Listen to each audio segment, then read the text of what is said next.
Mana hala tuju selepas selesai sijil pelajaran Malaysia SPM kadang-kadang mengundang keresahan dalam kalangan pelajar maupun ibu bapa. Bidang apa yang ingin diceburi anak-anak? Pilihan institusi pengajian dan banyak lagi yang akan bermain di fikiran mereka pada tahap ini.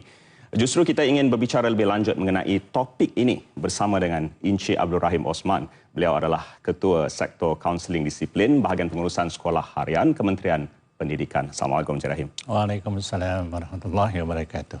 Masih Saudara Hidayat. Memang tepat pada masanya Encik Rahim sebab saya kira fasa waktu ini dalam bulan kita nak masuk ke April dan Mei biasanya apabila pengambilan pelajar ke IPT ini bermula di IPTA, di IPTS juga. Jadi setelah lama berehat selepas bertungkus lumus untuk menghadapi SPM dan baru mendapat keputusan. Jadi saya kira saya juga melalui fasa ini di mana kita orang kata kalau dalam bahasa mudahnya mood untuk belajar tu pun dah lari sikit, fokus tu dah lari, ada yang bekerja sambilan dan sebagainya. Jadi apa persediaan untuk mereka ini mendapatkan kembali fokus bagi membuat pilihan yang tepat untuk langkah akademik yang seterusnya? Terima kasih kepada Saudara Hidayat. Terlebih dahulu saya ingin mengucapkan tahniah dan penghargaan. Khususnya kepada ibu bapa, kepada guru-guru dan juga khusus kepada para pelajar kita yang telah pun berjaya menamatkan pendidikan selama 11 tahun. Dalam usia 17 tahun pada hari ini, mungkin 18 tahun. Telah dia menamatkan sijil pelajaran Malaysia. Saya ingin mengucapkan tahniah dulu kepada mereka kerana telah berjaya. Dan kepada ibu bapa ini telah berjaya mendidik anak-anak ini menjadi seorang pelajar yang bagi saya telah melalui zaman persekolahan dia. Menyempurnakan zaman persekolahan dia. Dan sekarang dia masuk ke fasa yang kedua. Iaitu dia nak memilih ke mana hala tuju yang dia nak lihat. Ke mana dia nak pergi selepas ini. Jadi saya melihat pertama ialah terlalu banyak sebenarnya bidang dan juga hala tuju yang boleh dilihat. Yang pertama kalau kita lihat peluang pendidikan yang dibuka luas ialah kepada Institut Pengajian Tinggi. Sama ada dalam Institut Pengajian Tinggi Awam ataupun Institut Pengajian Tinggi Swasta. Yang keduanya kita lihat ialah banyak peluang dibuka kepada pelajar kita untuk melihat dalam bidang-bidang kemahiran. Ini juga boleh dilihat sama ada bidang-bidang kemahiran yang disediakan sendiri oleh kerajaan ataupun bidang-bidang kemahiran yang disediakan oleh pihak-pihak swasta. Ini cukup baik untuk dilihat oleh anak-anak kita ini. Dan yang ketiga, kita juga boleh melihat peluang-peluang pekerjaan. Ada orang yang tak nak lagi melanjutkan pelajaran dalam bidang akademik ataupun tak nak bidang kemahiran tetapi berhasrat untuk melihat kepada bidang-bidang pekerjaan. Ini juga boleh dilihat oleh para pelajar kita. Untuk ini, saya membawa maksud bahawa para pelajar pada hari ini sudah ada satu keputusan. Sama ada keputusan itu bagi dia sangat cemerlang, mungkin juga sederhana cemerlang, ataupun barangkali tahapnya ialah belum cemerlang. Dia kena menyesuaikan diri antara keputusan peperiksaan yang dia dapat hari ini dengan peluang-peluang yang sedia ada ini. Iaitu peluang yang ada di dalam bidang untuk melanjutkan pelajaran di dalam bidang akademik ataupun dalam bidang kemahiran ataupun dalam bidang untuk melibatkan diri dalam pekerjaan. Ini sangat penting untuk anak-anak kita lihat asas di mana pencapaian akademik dalam keputusan peperiksaan adalah menggambarkan sebahagian daripada keupayaan yang boleh dibawa untuk melihat ke mana kecenderungan yang dia nak pergi selepas ini. Ini pandangan awal saya. Apa yang harus dilihat oleh anak-anak kita yang baru saja mendapat keputusan peperiksaan harus melihat kepada keupayaan diri, keputusan peperiksaan tadi dengan kemudahan ataupun penyediaan ruang-ruang untuk mereka melanjutkan pelajaran ataupun melibatkan diri dalam bidang-bidang kemahiran ataupun pekerjaan. Itu pandangan awal saya. Bila Encik Rahim sebut tentang kemahiran tadi, ini adalah satu bidang yang mungkin dulu dah ada vokasional, dah ada politeknik dan sebagainya. Tetapi mungkin tuntutan pasaran kerja pada waktu itu tidak sama dengan hari ini. Hari ini bidang kemahiran itu sememangnya lah boleh kata menjamin pasaran kerja sekiranya pelajar dari awal lagi nampak prospek ini. Tetapi ibu bapa ni secara konvensionalnya kesemua ibu bapa inginkan anak-anak mesti masuk universiti. Ini adalah satu kita boleh katakan suatu tanda aras kejayaan kepada kebanyakan ibu bapa. Akademik adalah segala-galanya. Tanpa kadang-kadang tu mengambil kira keupayaan anak-anak tu. Macam Cik Rahim sebutkan, ada yang sangat cemerlang itu tak apalah. Tetapi ada juga yang mungkin dia lebih kepada praktikalnya, bidang kemahiran dan sebagainya. Jadi apa sebenarnya peranan ibu bapa yang matang, yang sesuai dengan keadaan hari ini, yang realistik? Kalau kita lihat dalam pendidikan pada hari ini, kita di pihak kementerian sendiri, kita telah menyediakan pelbagai pendekatan untuk membawa anak-anak ini kepada pengetahuan yang sangat penting untuk diri mereka. Contohnya saya ambil. Dalam pendidikan pada hari ini, murid-murid dia ada diberikan pendedahan berkaitan dengan inventory minat kerjaya. Dan juga ada inventory trait personality. Ini adalah sebahagian daripada perkara yang diberi pendedahan kepada anak-anak kita di peringkat awal lagi untuk melihat di mana kecenderungan dia.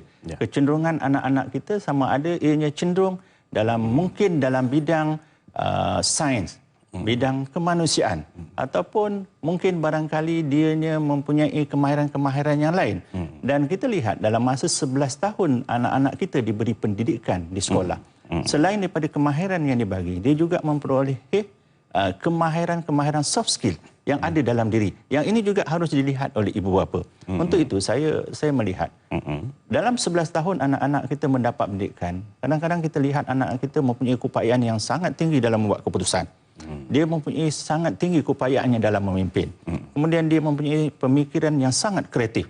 Tapi mungkin dia tidak berjaya di dalam akademiknya. Tetapi dalam bidang-bidang kepimpinan, kreativiti, inovasi, dia sangat bagus. Ini yang bagi saya, ibu bapa kena melihat potensi anak-anak.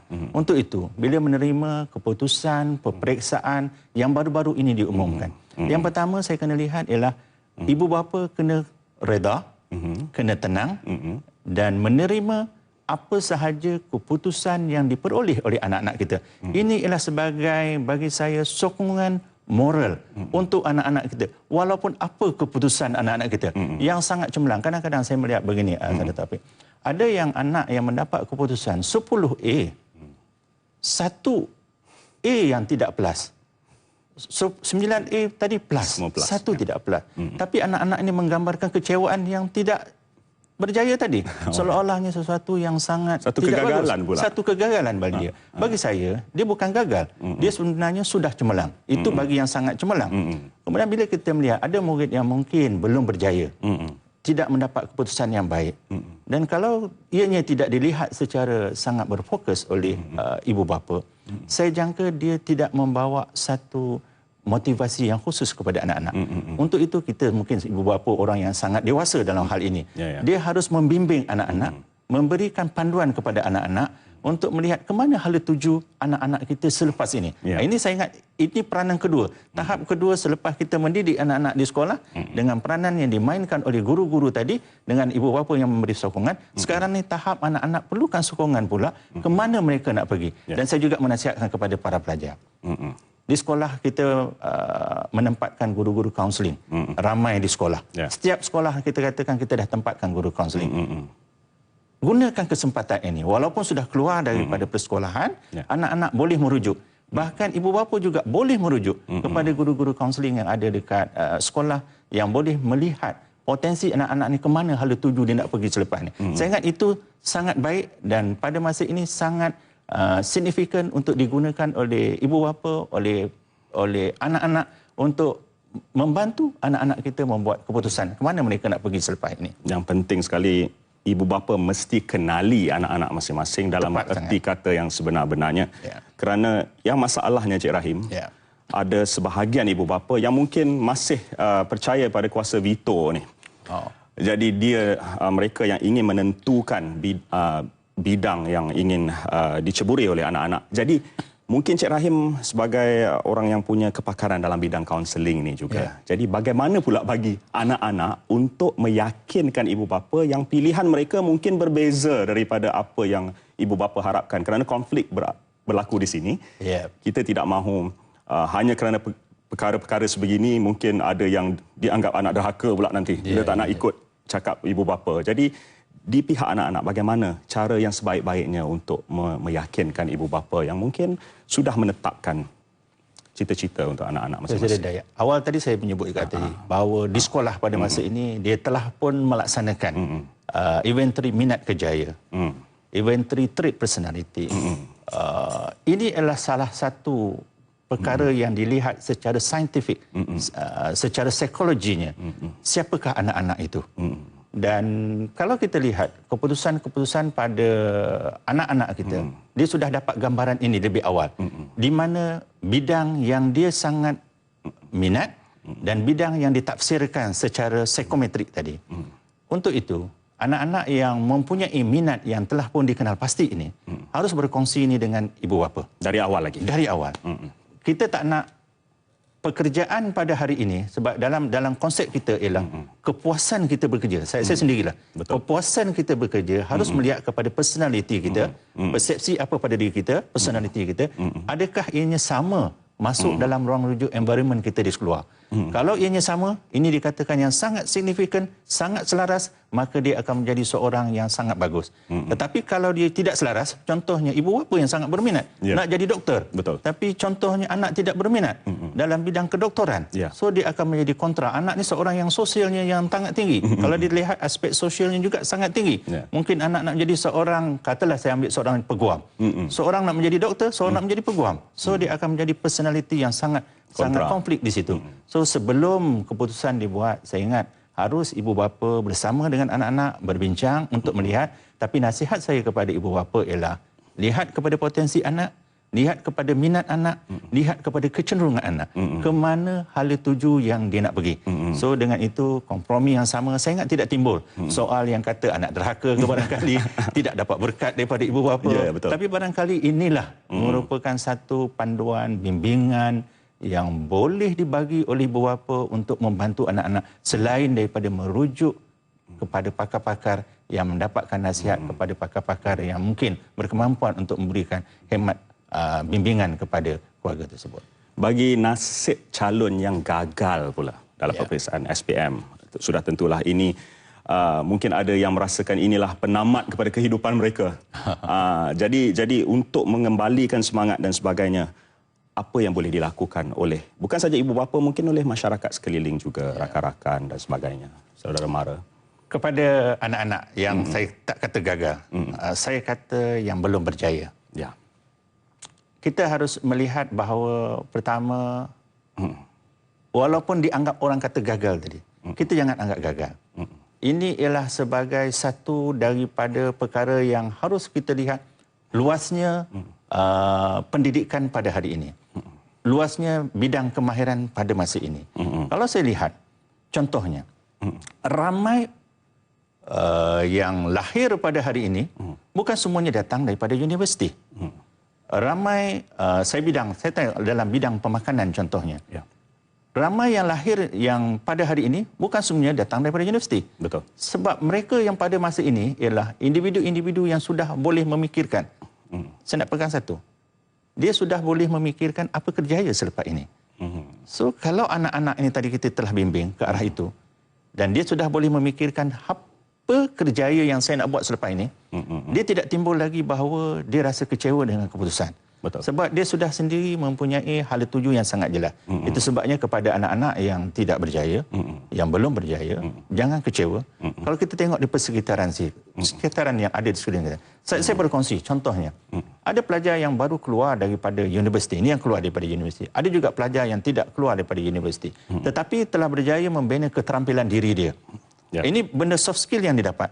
Kepimpinan yang tinggi. Yang membuka, contohnya di tempat saya, dia membuka pusat-pusat tuition. Yang kita tidak jangka bahawa satu masa dulu, bahawa yang buka pusat tuition ini mestilah guru. Tetapi dengan keadaan penampilan yang sangat drastik, yang sangat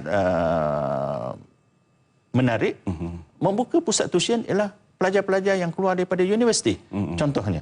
So, akhirnya orang melihat keterampilan itu membawa makna kepada kerjaya dia pada masa itu. Itu pertama. Kepada yang gagal, saya melihat kepada yang kata yang belum berjaya tadi, ramai individu-individu ini mendapat kemahiran asas. Yang asalnya bekerja dengan orang. Ini kata yang mungkin tidak berjaya. Tetapi akhirnya, Dia tidak lagi bekerja dengan pihak-pihak yang tertentu. Dia sendiri telah membuka syarikat. Telah pun membuka usahawannya sendiri. Dan ini menggambarkan bahawa pemikiran anak tadi, hasil daripada apa yang dia belajar tadi, dari segi soft skill yang dia belajar. Ini yang saya rasakan. Soft skill harus dipertingkatkan dari semasa ke semasa. Betul. Itu sangat penting. Bila soft skillnya tinggi, maka bagi saya, dia tidak ada halangan. Sebab dalam dirinya sudah tertanam bahawa ada kemahuan dalam diri. Walaupun dia tidak berjaya, ada kemahuan dalam diri untuk membangunkan diri. Ini kepada anak-anak yang mungkin belum berjaya. Ada kemahuan, keyakinan dalam diri dan mahu ada kekuatan dalam diri untuk melihat sesuatu ke hala tuju ke masa depan. Dan motivasi ini, Cik Dayat, dia akan lahir daripada diri sendiri. So kepada anak-anak, jangan rasa kecewa, jangan rasa frust dengan keputusan yang kita dapat. Bagi saya, titik tolak bermula daripada diri kita. Definisi kejayaan dan kegagalan itu juga perlu diperbetul oleh segenap lapisan masyarakat juga. Sebab orang-orang yang menonjol ni, Cik Rahim, kebanyakannya EQ-nya melebihi IQ-nya. Kalau IQ semata-mata pun tidak menjanjikan satu masa depan yang cemerlang juga, Cik Rahim.